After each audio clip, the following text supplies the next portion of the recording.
ইরানকে হুমকি দেওয়ার যুগ কি সত্যিই শেষ, নাকি এটা শুধু রাজনৈতিক ভাষণের তীব্র বার্তা, যার আড়ালে লুকিয়ে আছে আরও বড় ভূরাজনৈতিক বারুদের গন্ধ?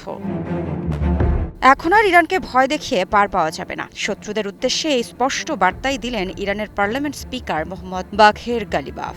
যুক্তরাষ্ট্র ইসরায়েলকে কেন্দ্র করে চলমান উত্তেজনার মধ্যেই তার এই মন্তব্য নতুন করে মধ্যপ্রাচ্যের রাজনৈতিক সমীকরণে আগুন ধরিয়েছে।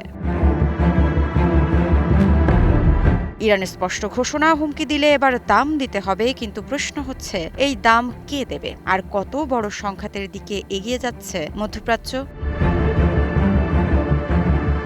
এ অবস্থায় প্রশ্ন উঠছে, যুক্তরাষ্ট্র ইসরায়েলের প্রতি ইরানের এই কঠোর অবস্থান কি বাস্তব কূটনীতির অংশ, নাকি রাজনৈতিক বার্তা? কস্ট ফ্রি থ্রেড, যুগ শেষ, এই দাবির পেছনে কি ইরানের সামরিক সক্ষমতার আত্মবিশ্বাস? মধ্যপ্রাচ্যে কি নতুন কোনো সংঘাতের ইঙ্গিত মিলছে? ইরানের অভ্যন্তরীণ রাজনীতি কি এই কঠোর বক্তব্যকে আরও উস্কে দিচ্ছে?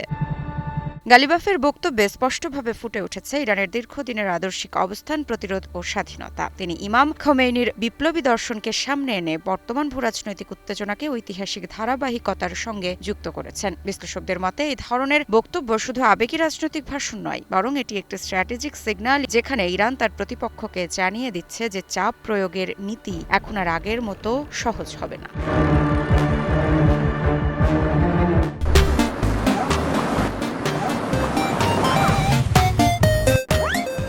তবে বাস্তবতা হলো, মধ্যপ্রাচ্যের বর্তমান পরিস্থিতি অত্যন্ত জটিল। একদিকে অর্থনৈতিক নিষেধাজ্ঞা, অন্যদিকে আঞ্চলিক নিরাপত্তা উত্তেজনা, সব মিলিয়ে যে কোনো ভুল হিসাব বড় ধরনের সংঘর্ষের ঝুঁকি বাড়াতে পারে। শেষ পর্যন্ত প্রশ্ন একটাই, এই বক্তব্য কি শুধু রাজনৈতিক শক্তি প্রদর্শন, নাকি সত্যিই নতুন এক সংঘাত পর্বের শুরু?